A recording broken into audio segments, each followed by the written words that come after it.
வணக்கம் and welcome back to the channel. Vinayagar Chathurthi அன்னைக்கு எடுத்த வீடியோஸ் தான் இது. காலையில் சீக்கிரமாகவே இன்றைக்கி பூஜையை முடிச்சாச்சு. ரொம்ப சீக்கிரமாக எழும்பி கடகடன்னு கொலக்கட்டை வச்சு சுண்டல் எல்லாமே ரெடி பண்ணி முடிச்சிட்டோம். காலையில் பிரேக்ஃபாஸ்ட் என்னென்னு பார்த்தீங்கன்னா, பச்சை பட்டாணி ஊற வைக்காமலே பச்சையாக கிடைக்கும்ல, அந்த பச்சை பட்டாணியை வச்சு ஒரு கிரேவி தான் ரெடி பண்ண போகிறோம். இண்டஸ் வேல்யூலேருந்து இந்த கடாயை வாங்கியிருந்தேன், ரொம்ப சூப்பராக இருந்தது. இன்றைக்கி இதுக்கு ஓப்பன் ஜெர்மனி இன்றைக்கி தான். ஸோ ஒரு கடாயில் தேங்காய் எண்ணெய், சோம்பு, பட்டை, கிராம்பு, ஏலக்காய், பிரிஞ்சி இலை இதெல்லாம் வதங்கினதுக்கு அப்புறமும் 3 பல்லாரியை சாப்போர்டில் சாப் பண்ணி அதோட சேர்த்துக்கிறேன். எந்த அளவுக்கு சன்னமாக கட் பண்ண முடியுமோ அந்த அளவுக்கு சன்னமாக கட் பண்ணி போட்டோம் அப்படின்னா கிரேவியோட டேஸ்ட்டு நல்லாயிருக்கும். ஸோ அதை ஒரு 2 நிமிஷம் வேக விட்டு மூடி போட்டுட்டு திருப்பி ஓப்பன் பண்ணி 2 தக்காளி உப்பும் போட்டு நல்லா வெந்ததுக்கு அப்புறமே இது கூட 1 டீஸ்பூன் அளவுக்கு இஞ்சி பூண்டு பேஸ்ட்டு சேர்த்துக்க போகிறோம்.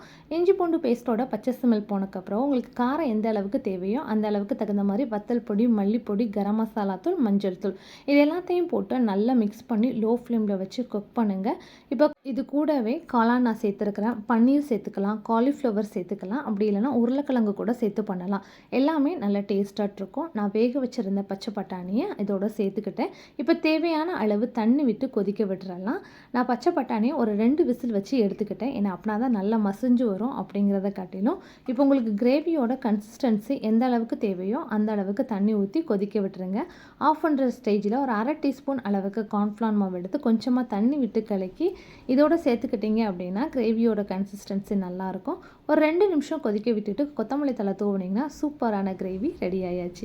சப்பாத்திக்கு சிம்பிளாக ஒரு சைட் டிஷ் பண்ணணுன்னா இது நான் பெஸ்ட்டு ஆப்ஷன் சொல்லுவேன். குழந்தைங்களும் ரொம்ப பிரியப்பட்டு சாப்பிடுவாங்க.